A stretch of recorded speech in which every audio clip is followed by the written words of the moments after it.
Okay, can we have your name, sir? Yeah, Pip Cheshire. And Pip, how old are you? I'm 63, born 1950. 63. First surfboard, can you remember your first surfboard? Yeah, sure, very easily. It was red, Quain, about, I think it was 7'6".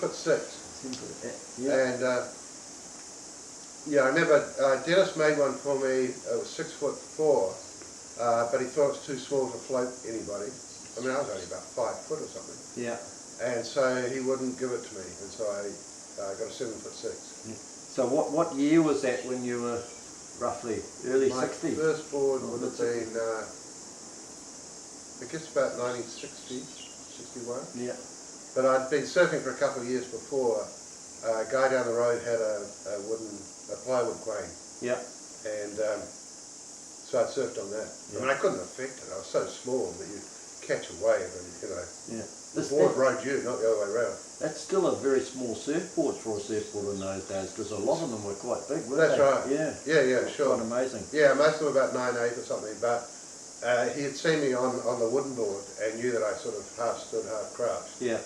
And thought that I could have a smaller board, but then when he made the 680s, I said, yeah, way too small. I mean, it's about 4 inches thick. You know? Well, they haven't changed much because they're still sort of making them thick and wide now, haven't they? That's right. Yeah. So where was that? That's Sumner. Sumner. Yeah, I grew up on the waterfront in Sumner, like on the Esplanade. Yeah. So I just roll over and bear, and I was, you know, like 50 metres from the sea. So that's just because you're at the beach, you saw what other people surfing that made you. Well, there was no one else surfing. No one else surfing. Look, I was born with one leg, and so I was taught to swim by the crippled children, as they were then, from there about the age of about 5 or 6. So I was always more at home in the water. Yeah. And Dennis lived around the corner and was making boards. And my sister, 5 years older, was in Sumner Surf Club. Yep. And there was some boards there, but they were we called them paddle boards. Oh, yeah. They were more like a life rescue sort of a thing. Yeah, sort of. Well, they were Malibu, you know what we call them Malibu now. Yeah. But not really kind of understood as kind of surfboards, you know, like wave riding things. Yeah. And so I'd seen that. Yeah. And then, you know, using this big plywood job. Yeah. So Sumner Beach, there wasn't that many people surfing there at all. Just a few. Just. Yeah. Look, I don't really remember. I remember, you know, like when I was well, through to about 14 or 15 or so, I would just hang out over the sea wall and we'd be waiting for somebody else to go out with. You know, I'd ring up somebody and say, hey, you're going to go out. Just have a surf somebody else out safety the water. reason. Yeah. First car, what was your first car? Morris 8. Morris 8. Yeah, with a windscreen that wound open. Yeah, at the front. Yeah, it was great. It was deep blue, but then I painted it with a paintbrush, I think, kind of lime yellow, and it had I painted Maltese crosses on the that's a bit radical. on the front wings of it. Yeah. Well, you know, that was in the when would that be? 60s, you know, early 60s. Yeah. There was that guy out of California, Big Daddy Roth or something or other, used to, you know, sell Maltese crosses and swastikas and all that kind of stuff. And it was all surf Nazi stuff. Yeah. Oh, good. Best surfboard you've ever had, is it the one you've got now? Have you had one and sold it, or what's your...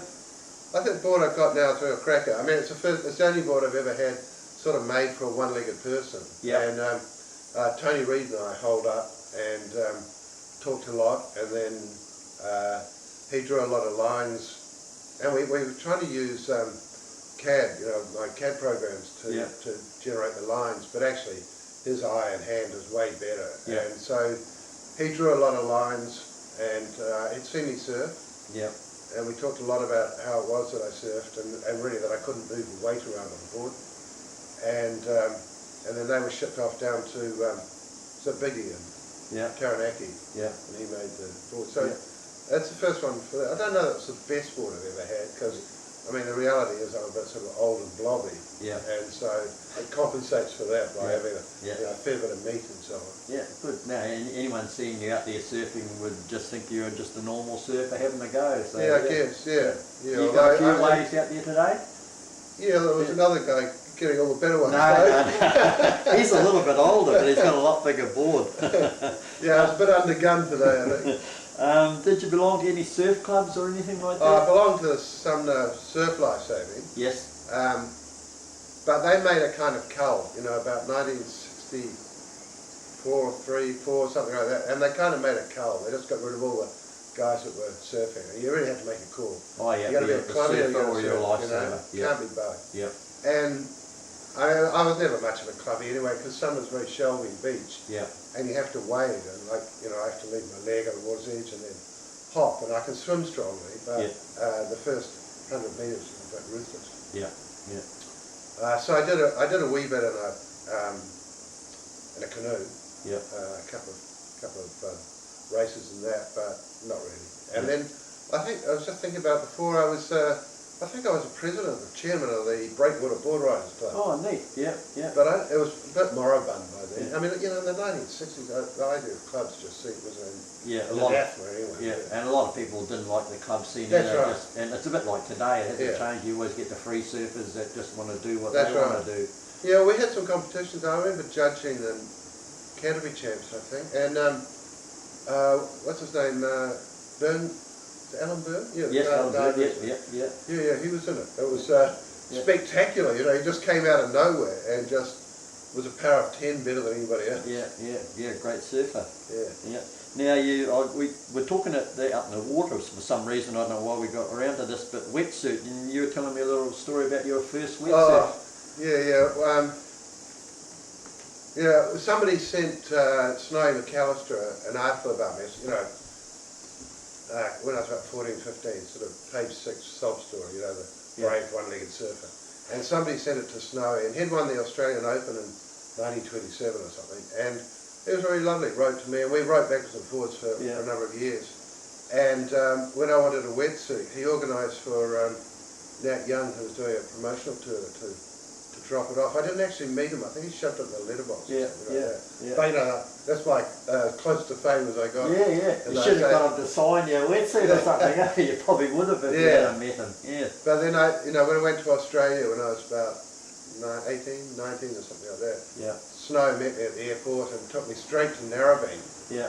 And we parked up at Narrabeen. You know, it's like an hour off the plane, and he just called all these guys over. Yeah. And they're all my heroes, and Cole Smith and all those kind of North Narrabeen crowd. Yeah. And then we went to Shane, and I got a beautiful Shane board. And Snow tutored me. Yeah. As he did with a number of people. We went out at the Ferry Bower, and it was just he and I and one other person. And I'd catch a wave, and he'd be outside on a ski board. Yeah. Yelling at me. And then inside of me was Farrelly, who was the other person. Oh, yeah. And so I had both of them yelling at me to put my weight further forward. Yeah. And if he felt I was getting too far away from the white water, he'd just jam his paddle in the wave and squeeze us up. Well, you got a couple of great guys to give you a few tips, eh? Yeah, it was good. It was a big moment for me. Yeah, great. Biggest wave you've ever been on? Roughly how high are we looking at? I don't know. I think Sumner once, actually, when I was very young. And huge southerly storm. Probably about, I don't know, I would say small, I reckon about 10 foot. Yeah. It was a long way out. That'd be a big grunty wave, wouldn't it? Like a powerful wave. Big ground swell, 100 metres between swells, no leg rope. I was 13, it was raining, it was blowing like hammers of hell. My father wouldn't let my mother upstairs where you could see the surf. He just kind of physically restrained us. You know what I look at. I suppose we could go to the scariest moment out surfing. Have you had a few scary ones? I know I have, but we've all probably had little scary ones. Yeah. Anything stand out?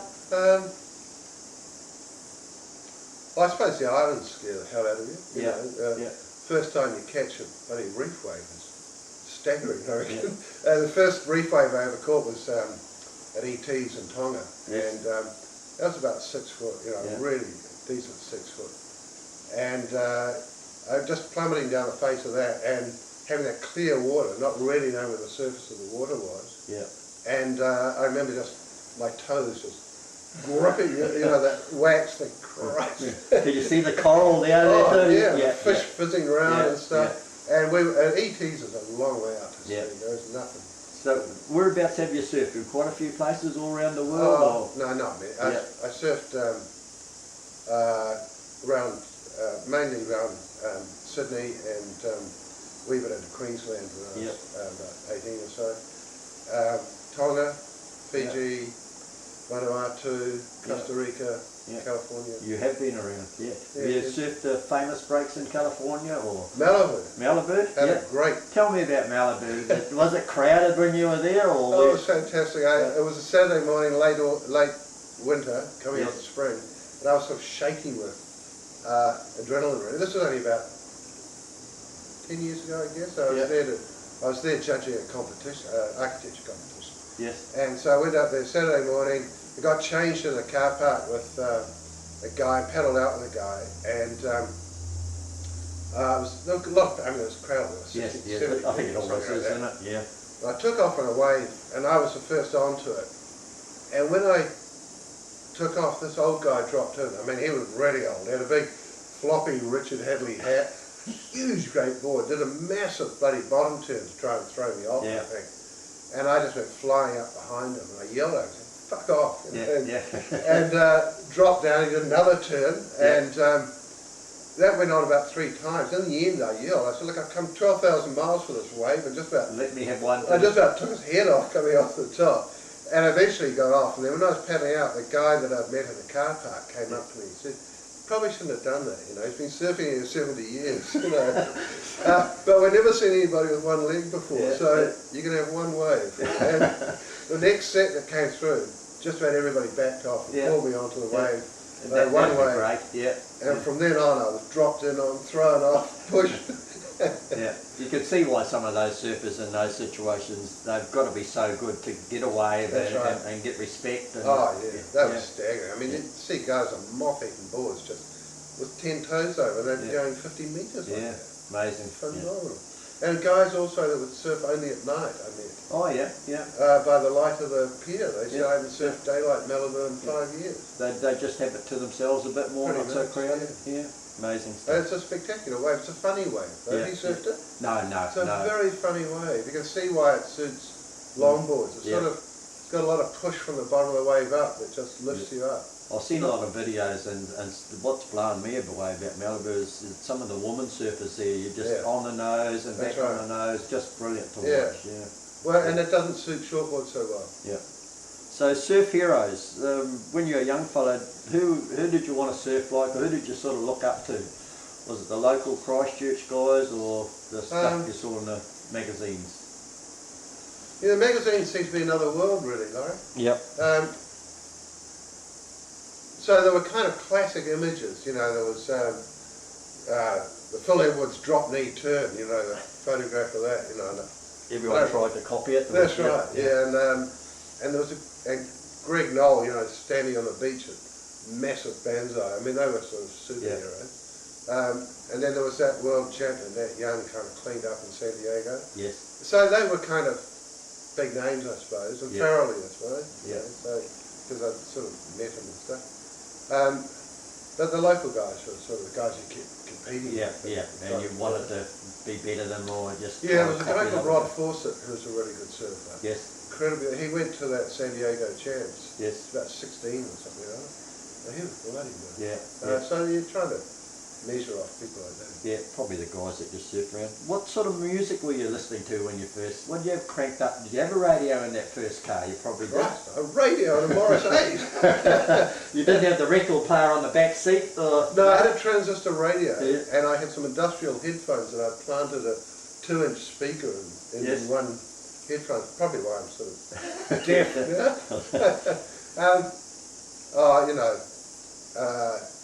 Led Zeppelin sort of.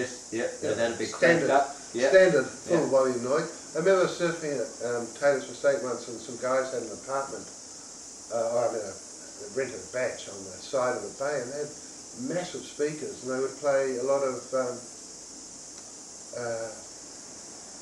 What is that band? Is it America? America. Something like that. So I surfed with that. That was pretty interesting. But no, I was more interested in solid noise, acid rock, that kind of stuff. They got you amped up. We got to the beach. It'd be in to get you going before you got into the waves. Do you think, or? Well, it was always a kind of paradox, then, wasn't it? Because surfing was going through that thing about it being sort of karmic and close to nature and being centred. So on the one hand, you'd be whirling around like a bloody dervish with Led Zeppelin, and then you'd try and claim some sort of karmic peace, you know. Shark sightings. You had any shark sightings when you've been out surfing? I got chased out of the water once by a little one in Sumner, Thresher, and then I was in the university champs at St Clair and got chased out. Yeah. So they were coming at you? Do you feel? Oh no, St Clair was just a bell. Yeah.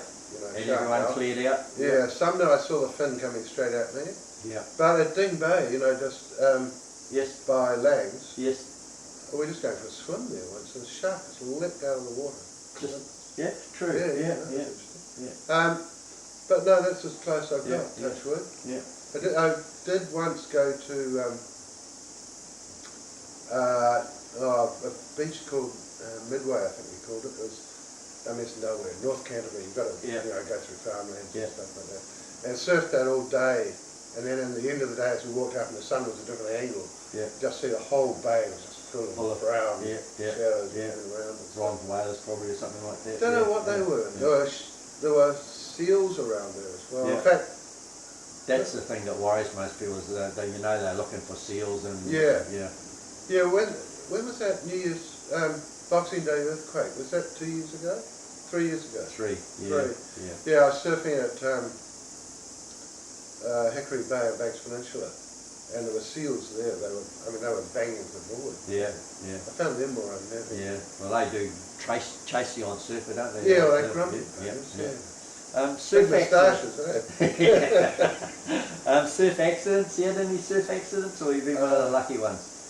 Yeah, I guess I've been one of the lucky ones. Yeah. Only bloody Wayne Park's fins, where he seems to bloody sharpen them. They're a Stanley knife. Yeah, sharpen the back of them or the front of them? The front of them, he's incredibly sharp. Yeah. And I had a very short board, and every time I would spin around to catch a wave, you'd bang the fin, and a few times I sliced it. But that's nothing. Yeah, it can make a bit of a mess. Lost a tooth. Yeah, out surfing. Yeah. Well, that's not too bad. You're one of the lucky ones. Favourite trip? Yeah. What's your favourite surf trip? You ever have a real one that's something that stands out that was a fantastic trip, sort of a thing, surf trip? Yeah, it's not always the waves that do that. Yeah, it's the people and Always used to like going to the West Coast. Used to go to Westport from Christchurch a lot when I was at university. Yes. And they were always fantastic, but always for the kind of huge surf and incredibly wild night. Yes. Best surf, I guess, was I think Tonga, the first Tongan trip. Yes. Where the ETs was just spectacular. Yeah. Just really going. Just massive. It was the only time I really felt that compressed air collapsing tubes and being popped out, actually spraying, really banging into your back and blowing you off your board, that kind of stuff. Yeah. And the water will be clear as anything the word we see. Big waves. Yeah, that was spectacular. Favourite break? It was probably a bit of a stupid question because you've got a batch at Sandy Bay, so what's your favourite break? It's got to be just down here, I suppose. Yeah, and again, it's for everything really. It's for the sun coming up through the Butagawas and for the people you know and all that kind of stuff. Yeah. It's probably not the favourite wave. I think the favourite wave is Mongameli. Yes, yeah. It just goes for miles, doesn't it? Yeah, and it's got that funny cross wave that comes off the rocks. Yeah. So just next to the break, with the white water, you have that kind of lift. Yeah. Pushes you across the wave. And also, the mountains. Yeah. Still a South Island, really. Yeah. You're very welcome here. Well, thank you. What's the funniest thing you've seen out? I know I've asked this question to a lot of people, and a lot of times they'll think of something after. But what's the craziest thing you've seen on the way surfing or out surfing? Does anything stand out?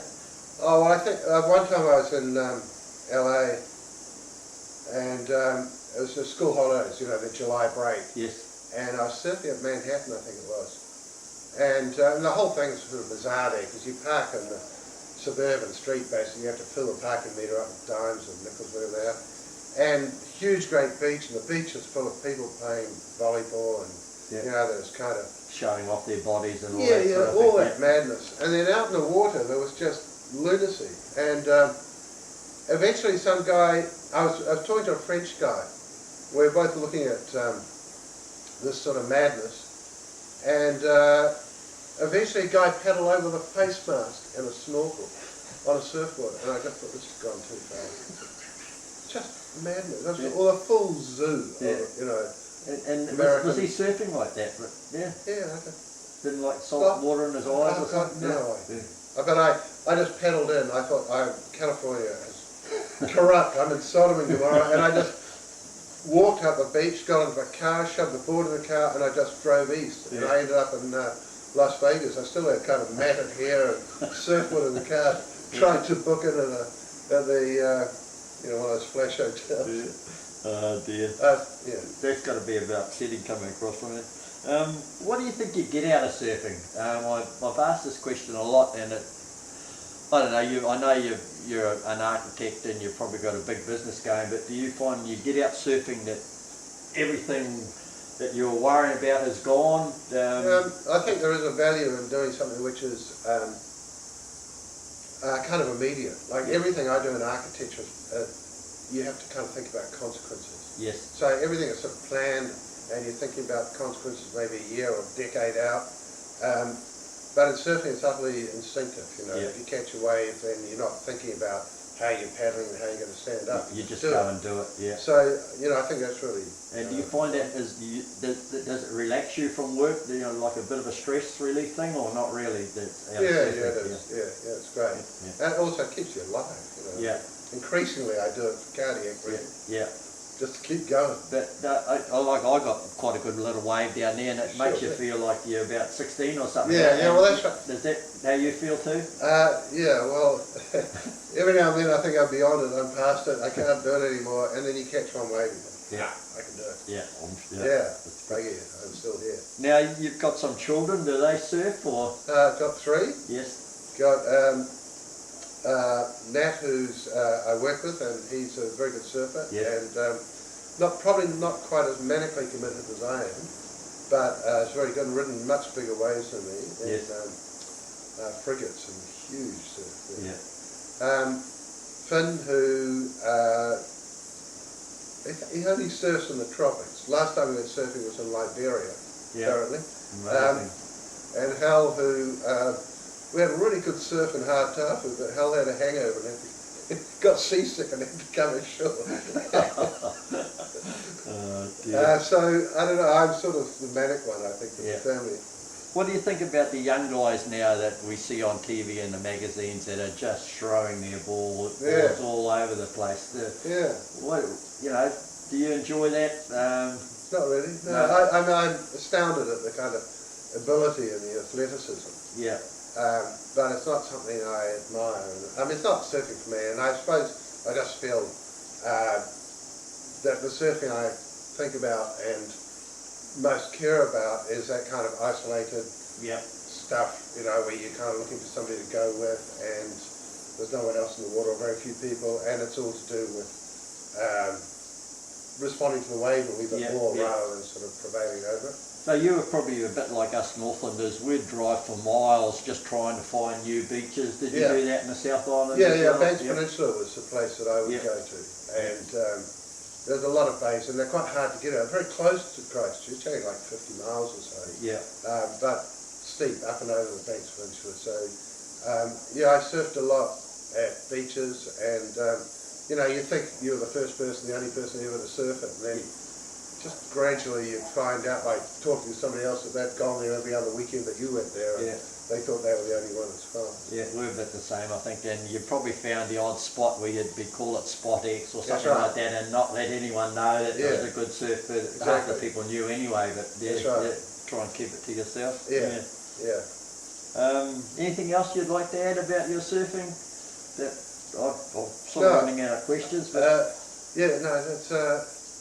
No, look, I really like the site. I think it's great. I love the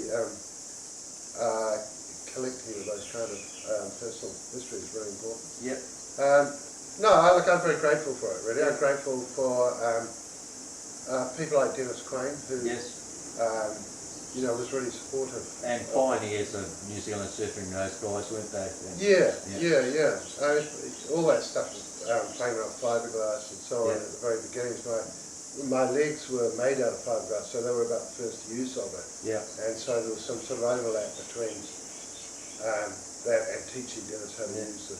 Well, I'll tell you, a person like you, I go out there and I've been surfing with it, and I always take my hat off to you because you're always happy and you get a lot of good waves, mate, and you're just a fellow surfer. And oh, that's very kind, Laurie, but actually, you know, my centre of gravity is a lot lower, so it's a great deal easier for me to surf than you. Yeah. I don't think I could stand up. You're standing, and I take my hat off to you. Oh, that's very kind. Yeah. And look, thank you very much for giving us the time, and we might just show the camera this lovely batch, and I'll swing around and we'll have a bit of a look at Sandy Bay on a smallish day. Yeah, I'm very honoured to be part of the web. Thank you very, very much. Cheers. Here and